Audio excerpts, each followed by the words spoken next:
সবাইকে স্বাগত। আচ্ছা, ইংরেজির একটা বেশ কঠিন পার্ট আছে, তাই না? প্রেপোজিশনস। আজ আমরা এটা শুধু মুখস্থ করব না, একদমই না, বরং এর পেছনের যে গোপন প্যাটার্নগুলো আছে সেগুলো খুঁজে বের করব আর ধাপে ধাপে একটা স্টাডি গাইড তৈরি করে ফেলব। ইংরেজিতে কথা বলার সময় কখনো এরকম দ্বিধায় পড়েছেন যে কোনটা ঠিক আর কোনটা ভুল ঠিক বোঝা যাচ্ছে না, আর এই সব কিছুর পেছনে কারণটা কি জানেন? একটাই, ছোট্ট কিন্তু ভীষণ শক্তিশালী একটা শব্দ, প্রেপোজিশন। আচ্ছা, একবার ভাবুন তো, যদি এই প্রেপোজিশনগুলো এলোমেলো না হয়ে কোনো একটা নিয়ম মেনে চলত, যদি এগুলোকে সহজে শেখার কোনো সিস্টেম থাকত। দারুণ খবর হলো, সেরকম একটা সিস্টেম কিন্তু আছে। আসল রহস্যটা মুখস্থ করার মধ্যে নেই, বরং শব্দগুলোকে তাদের স্বাভাবিক প্রেপোজিশন অনুযায়ী ছোট ছোট দলে ভাগ করে ফেলার মধ্যেই লুকিয়ে আছে। তো আজকের আলোচনাটা একটা ফিল্ড গাইডের মতো করে সাজানো হয়েছে। আমরা প্রথমে প্রেপোজিশনের বড় বড় গ্রুপগুলো দেখব, আর একদম শেষে থাকছে একটা প্লেবুক, যেটাই পুরো জ্ঞানটাকে বাস্তবে কাজে লাগাতে সাহায্য করবে। তো চলুন এই ধাঁধার ভেতরে ঢোকা যাক। দেখুন, প্রেপোজিশন নিয়ে সবচেয়ে বড় চ্যালেঞ্জটা কি? এগুলো তো সরাসরি কোনো বাংলা অনুবাদ হয় না, তাই না? কিন্তু আসল ব্যাপারটা হলো, এদের ব্যবহারের পেছনে একটা যুক্তি বা প্যাটার্ন ঠিকই আছে, আর আজ আমরা ঠিক সেটাই খুঁজে বের করব। মানে শয়ে শয়ে আলাদা আলাদা শব্দগুচ্ছ মনে রাখার বোঝা না নিয়ে আমরা যদি এগুলোকে একটা শব্দ পরিবার বা ওয়ার্ড ফ্যামিলি হিসেবে দেখি, তাহলে কেমন হয়? যেখানে প্রত্যেকটা শব্দ একটা মূল ধারণার সুতোয় বাঁধা। চলুন আমাদের প্রথম পরিবারের সাথে পরিচিত হওয়া যাক। আমাদের প্রথম গ্রুপটা হলো ওএফ আর ফ্রম। এই গ্রুপটা মূলত সংযোগ আর বিচ্ছেদ নিয়ে কাজ করে, মানে কোনো জিনিস কার সাথে যুক্ত বা কোথা থেকে আলাদা হয়ে যাচ্ছে সেটা বোঝায়। আচ্ছা, প্রথমে অফ দিয়ে শুরু করা যাক। এর মূল কাজটা কি? সম্পর্ক তৈরি করা। অফ অনেকটা একটা সেতুর মতো কাজ করে, যেটা একটা বিশেষ্য বা বিশেষণকে তার উৎস, গুণ বা বিষয়ের সাথে জুড়ে দেয়। এই তালিকাটা একটু খেয়াল করলেই দেখবেন একটা দারুণ প্যাটার্ন চোখে পড়বে। এখানকার বেশিরভাগ শব্দই কিন্তু কোনো মানসিক অবস্থা বা ব্যক্তিগত গুণ বোঝাচ্ছে। যেমন ধরুন, afraid of ghosts, guilty of murder বা প্রাউড অফ হিজ পজিশন। খেয়াল করেছেন, সবগুলোই কোনো না কোনো অনুভূতি বা গুণের সাথে সম্পর্কিত। এবার চলুন এর ঠিক উল্টোটা দেখি, ফ্রম। অফ যদি সংযোগ তৈরি করে, তাহলে ফ্রম তৈরি করে দূরত্ব। এটা আমাদের দেখায় কোনো কিছুর শুরুটা কোথায়, তার উৎস কি, বা কোনো কিছুকে কি থেকে দূরে রাখা হচ্ছে। ধরুন, অ্যাবসেন্ট ফ্রম স্কুল মানে স্কুল থেকে একটা দূরত্ব, বা প্রিভেন্ট ফ্রম গোয়িং, কাউকে যাওয়া থেকে আটকানো হচ্ছে। আবার সাফার ফ্রম ফিভার, এখানে জ্বরটা হলো অসুস্থতার উৎস। প্রত্যেকটা উদাহরণেই কিন্তু একটা বিচ্ছেদ বা উৎসকে বোঝানো হচ্ছে। আচ্ছা, এবার আসা যাক আমাদের পরের গ্রুপে, টু এবং অ্যাট। এই গ্রুপটা আমাদের দিক, তুলনা, দক্ষতা আর প্রতিক্রিয়া এই বিষয়গুলো বুঝতে দারুণভাবে সাহায্য করে। টো কিন্তু একটা ভীষণ শক্তিশালী সংযোগকারী। এটা আমাদের কোনো কিছুর দিকে নিয়ে যায়, দুটো ধারণাকে এক করে বা একটা তুলনা তৈরি করে। মানে এর প্রধান কাজই হলো একটা সেতু তৈরি করা।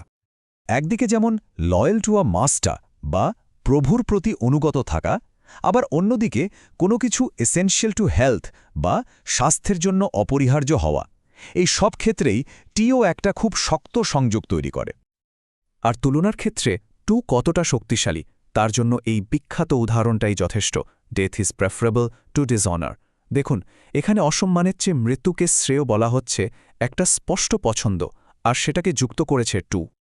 বেশ, তাহলে টু যদি সংযোগ বা তুলনার জন্য হয়, তাহলে নির্দিষ্ট কোনো দক্ষতা, কোনো জায়গার অবস্থান বা কোনো ঘটনার প্রতি আমাদের প্রতিক্রিয়ার কথা বলতে আমরা কি ব্যবহার করব? উত্তরটা হলো এইটি। এইটিকে একটা পিন পয়েন্টের মতো ভাবতে পারেন। এটা একেবারে নির্দিষ্ট করে কোনো জায়গা, কোনো দক্ষতার লেভেল বা কোনো কিছুর প্রতি আমাদের মানসিক প্রতিক্রিয়াকে লক্ষ্য করে। এজন্যই তো আমরা বলি good at tennis, good in tennis নয়। আমরা কোনো স্টেশনে পৌঁছালে বলি অ্যারাইভ অ্যাট দ্য স্টেশন, কিংবা কোনো খবরে অবাক হলে বলি সারপ্রাইজড অ্যাট দ্য নিউজ। প্রত্যেকটা ক্ষেত্রেই একটা নির্দিষ্টতা বা প্রেসিশনের ব্যাপার আছে, তাই না? আমাদের পরের গ্রুপটা হলো কারণ আর নির্ভরতা নিয়ে ফর এবং অন, মানে আমরা কোনো কাজ কেন করি আর কিসের ওপর নির্ভর করে করি। এই গ্রুপটা সেই ধারণাটা পরিষ্কার করে দেয়। ফরের ব্যবহার কিন্তু অনেক রকম। এটা যেমন কোনো কাজের উদ্দেশ্য বোঝাতে পারে, ধরুন ফিট ফর আ জব, আবার কোনো কিছুর কারণও বলতে পারে, যেমন ফেমাস ফর বিউটি। এমনকি কোনো কিছু কতক্ষণ ধরে চলছে সেটাও বোঝাতে পারে, যেমন ওয়েট ফর 2 আওয়ার্স। আর এই বিশেষ্যগুলোর তালিকাটা একবার দেখুন, আমাদের আকাঙ্ক্ষা, আবেগ, প্রয়োজন এই সবের সাথে জড়িত কত শব্দ যে তাদের পুরো অর্থ প্রকাশের জন্য ফরের উপর নির্ভর করে, যেমন অ্যাফেকশন ফর চিলড্রেন বা ডিজায়ার ফর নলেজ। এবার আসি ফরের সঙ্গী অনের কথায়। অন আমাদের একটা ভিত্তি বা ফাউন্ডেশন দেয়।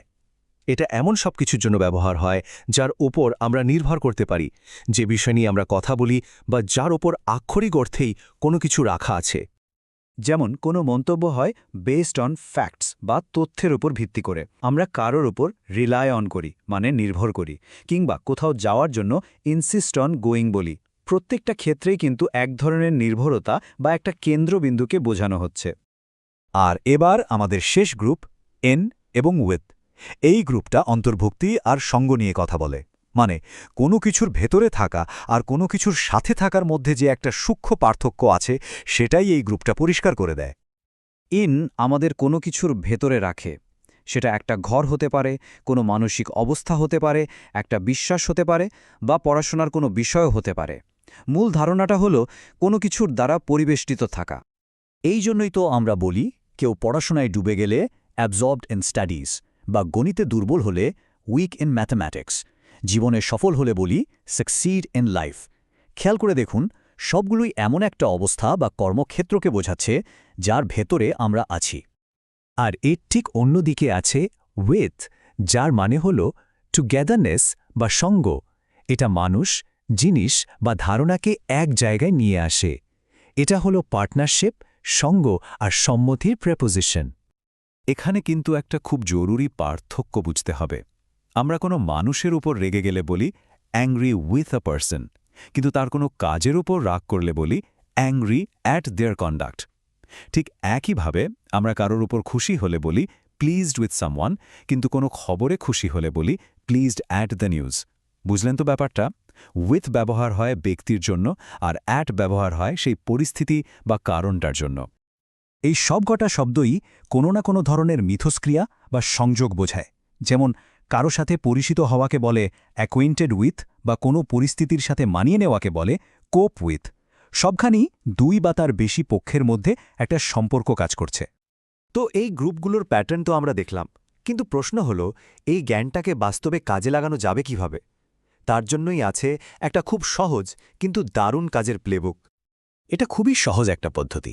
১. যখন কিছু পড়বেন বা শুনবেন তখন এই প্যাটার্নগুলো খেয়াল করার চেষ্টা করুন। ২. আজকে আমরা যেমনটা করলাম ঠিক সেভাবে নিজের মতো করে প্রত্যেকটা প্রেপোজিশনের জন্য শব্দের ফ্যামিলি লিস্ট বানান। ৩. এবার ওগুলো ব্যবহার করুন, নিজের মতো করে বাক্য তৈরি করুন। আর শেষে প্রতিদিন মাত্র ৫ মিনিট সময় নিয়ে আপনার যে কোনো একটা লিস্ট রিভাইজ করুন।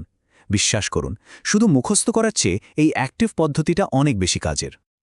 ভাবা যায় এই ছোট্ট আলোচনাতেই আমরা ৭৫-এরও বেশি প্রেপোজিশনাল ফ্রেজ শিখে ফেললাম। আর সেটা কিভাবে? শুধুমাত্র সেগুলোকে কয়েকটা যৌক্তিক গ্রুপে ভাগ করে। একটুও মুখস্থ করতে হলো না কিন্তু। আসলে ভাষাকে যদি আমরা কঠিন নিয়মের একটা লিস্ট হিসাবে না দেখে প্যাটার্নের একটা সুন্দর সিস্টেম হিসাবে দেখি, তাহলে যে কোনো ধাঁধারই সমাধান করা সম্ভব। আসল কথা হলো আপনাকে শুধু জানতে হবে পাজলের টুকরোগুলোকে ঠিক কোন চোখে দেখতে হয়।